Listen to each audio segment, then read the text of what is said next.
3, 2, 1.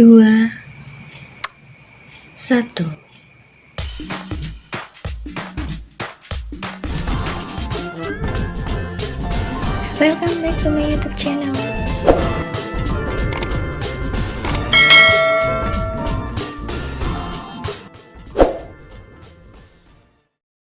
Selamat pagi semuanya. Alhamdulillah sekali akhirnya kita bisa belajar PPKN bareng-bareng dengan tema yang baru di kelas 11 ini. Ya, untuk tema pertama di semester gasal ini kita akan membahas mengenai hak asasi manusia dalam perspektif Pancasila. Ada 4 subbab yang akan kita bahas dalam tema kali ini, tapi sebelumnya kita akan bahas bersama-sama terlebih dahulu mengenai kompetensi dasar dan indikator dalam tema kali ini. Indikator yang pertama ini mengenai aspek pengetahuannya, jadi kemampuan minimal yang harus kalian kuasai. Itu yang pertama ada menjelaskan mengenai makna hak asasi manusia. Selain juga kalian harus juga mampu membedakan dengan kewajiban asasi manusianya.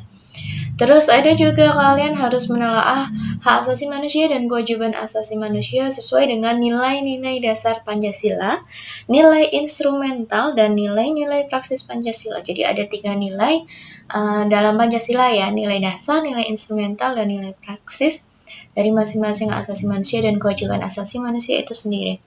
Terus juga ada upaya pemerintah dalam menegakkan HAM, itu kalian harus tahu ya, sampai dengan detik ini upaya pemerintah itu seperti apa saja. Terus juga kasus pelanggaran hak asasi manusia yang terjadi di masa lampau hingga di saat ini yang sedang kita hadapi bersama, itu kira-kira upaya penanganannya seperti apa, lalu juga upaya penyelesaian dari masing-masing kasus pelanggaran HAM itu seperti apa. Ini dari segi pengetahuannya ya, kemampuan minimal yang harus kalian kuasai. Terus dari segi keterampilannya, di akhir nanti semoga kalian semuanya bisa menalar ya, menganalisis kira-kira pelanggaran HAM dalam perspektif Pancasila di kehidupan berbangsa dan bernegara itu seperti apa. Terus juga ada menyaji hasil analisis kasus pelanggaran HAM dalam perspektif Pancasila dalam kehidupan berbangsa dan bernegara.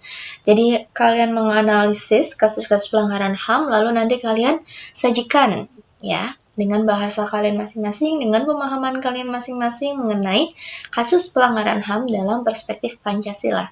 Ini nilai-nilai Pancasilanya yang lebih dikedepankan karena sebagaimana yang kita ketahui bersama bahwa Pancasila itu merupakan ideologi dari negara Republik Indonesia.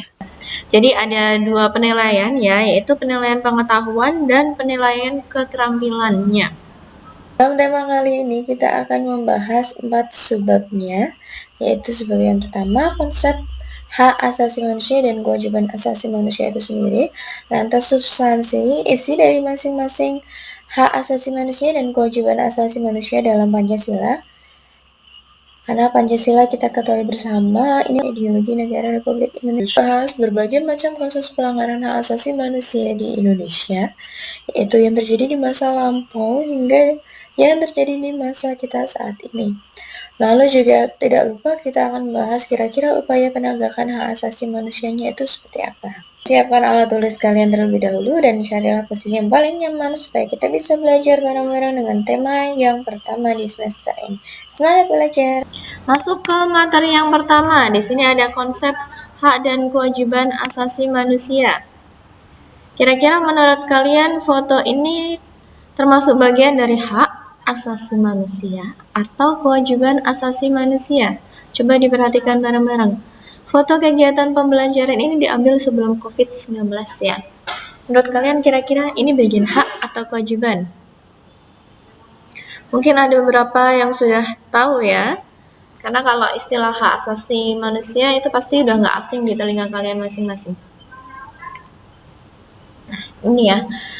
Kalau kita soroti bagian mendapatkan pendidikan yang layaknya, ini merupakan bagian dari hak asasi manusia.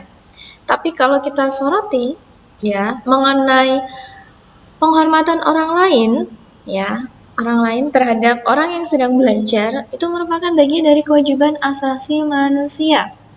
Kalau memperolehnya ini bagian hak asasi manusia, sedangkan penghormatannya ini bagian dari kewajiban. Nah, dari situ pasti kalian semua sudah bisa mengartikan ya antara hak dan kewajiban. Sederhananya mungkin bisa juga kalian buka di KBBI-nya ya kalau ada di rumah, atau cari di Google lah ya. Itu pasti bisa kalian bedakan di situ definisi antara hak dan kewajiban. Jadi kalau hak itu artinya segala sesuatu yang diperoleh, yang kalian peroleh itu merupakan bagian dari hak.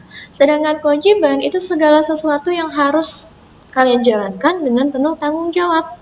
Kenapa harus dengan penuh tanggung jawab? Karena kalau tidak bertanggung jawab maka akan mendapatkan sanksi ya.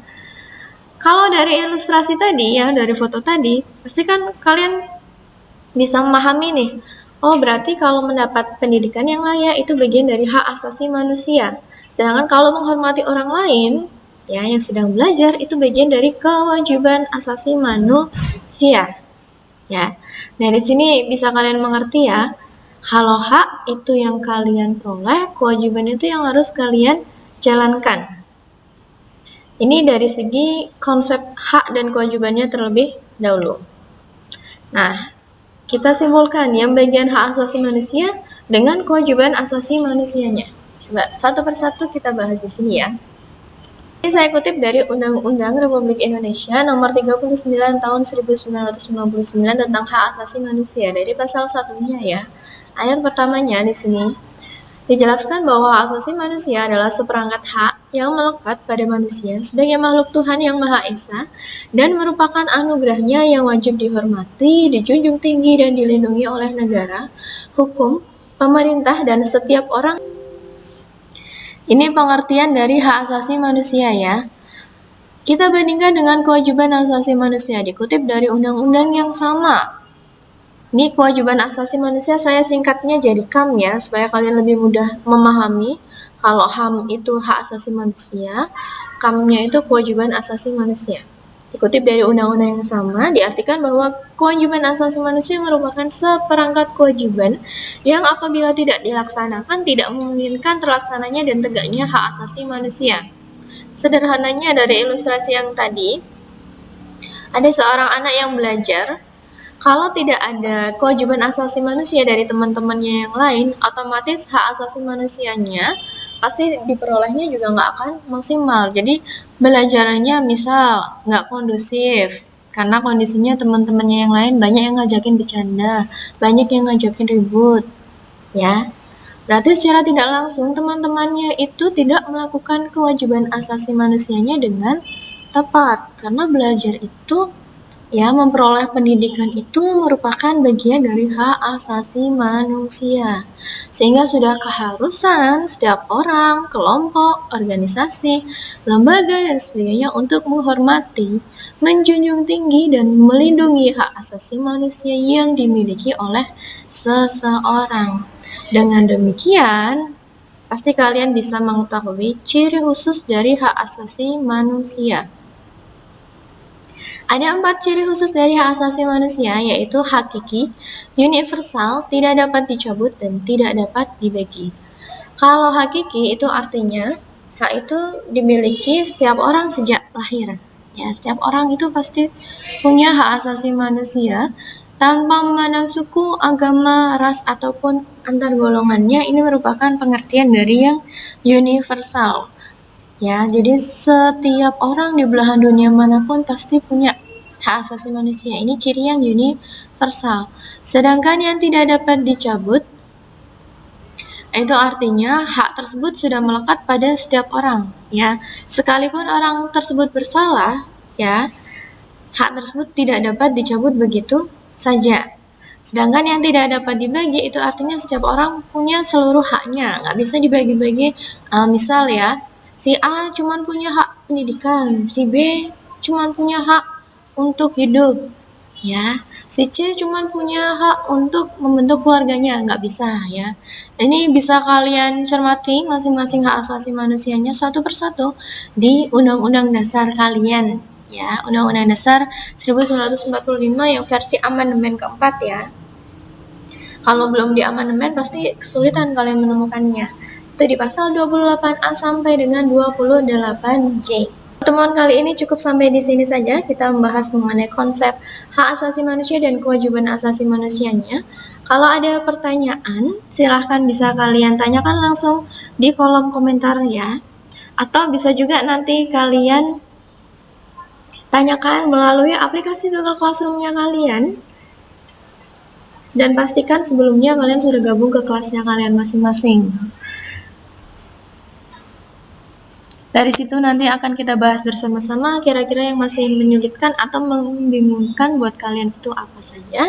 Dan sampai jumpa pada pertemuan selanjutnya. Wassalamualaikum warahmatullahi wabarakatuh. Semoga bermanfaat. Jika video tadi menurut kamu bermanfaat, kamu boleh like dan share. Dan klik subscribe untuk mendapatkan notifikasi video-video yang terupdate.